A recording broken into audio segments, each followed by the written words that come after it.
The next morning, the sun blazed over the cracked pitch of St. Dominic Secondary School.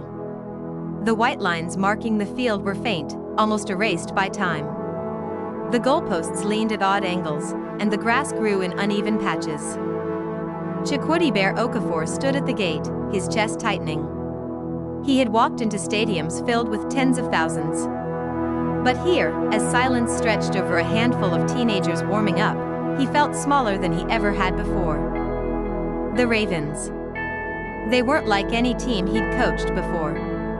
They stretched and jogged, their hands moving in quick bursts of sign language. Some laughed noiselessly, shoulders shaking. Some dribbled the ball with restless energy. Chukwudi squared his shoulders. He was still a coach. He knew how to command a field. He barked, "Line up." His voice thundered across the pitch. Not one of them moved. His jaw clenched. He pulled a whistle from around his neck and blew hard. The sharp sound pierced the air. Still, not a single head turned. Instead, a few players smirked. One boy bent to tie his shoelace, deliberately ignoring him. Another tossed the ball lazily in the air. And then, they laughed. Not with voices, but in silence, their eyes bright, their hands flashing jokes at one another. To them, he was the punchline. Frustration boiled. "Are you deaf or what?" he snapped, the cruel words spilling before he could stop them.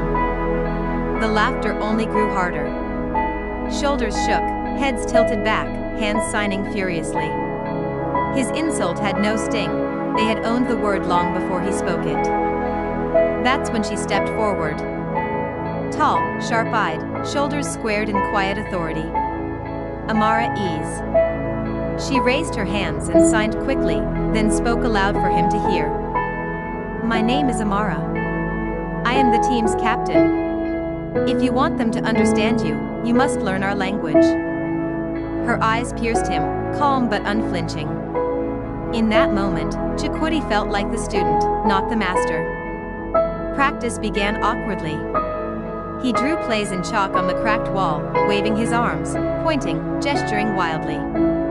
The Ravens tried to follow, but their movements were half-hearted. One boy dribbled circles around a teammate, ignoring his instructions. Another flicked a hand signal that sent the whole line into noiseless laughter.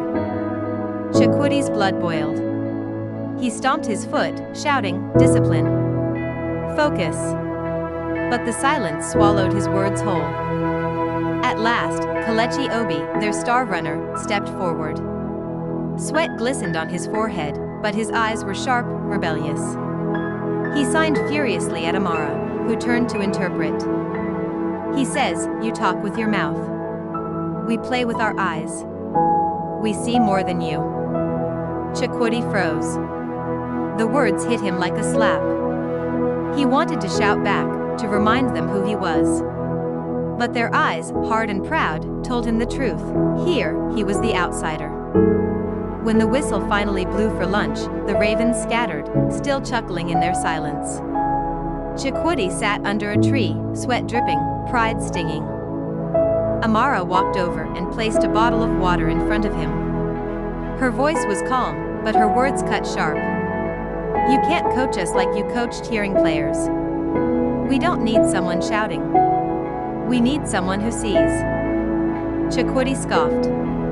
"And what do you know about coaching?" Amara leaned closer, her eyes unwavering. "Enough to know you will fail, if you don't listen." She turned and walked away, leaving him with her words echoing in the still air. That night, in his flat, he sat at his table with a borrowed sign language book open before him.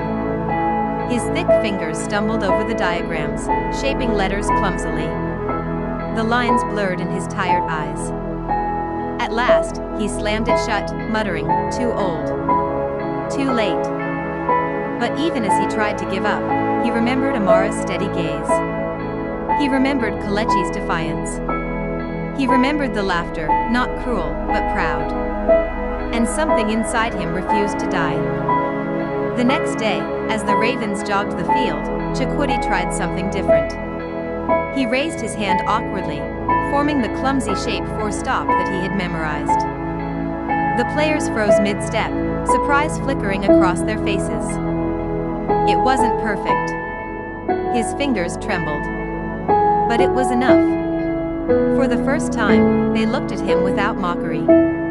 Amara gave a small nod.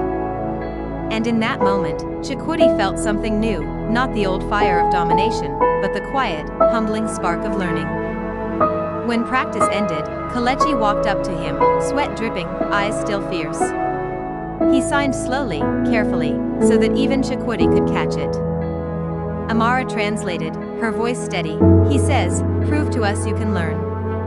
If not, leave." The whole team stood behind him, arms folded, watching.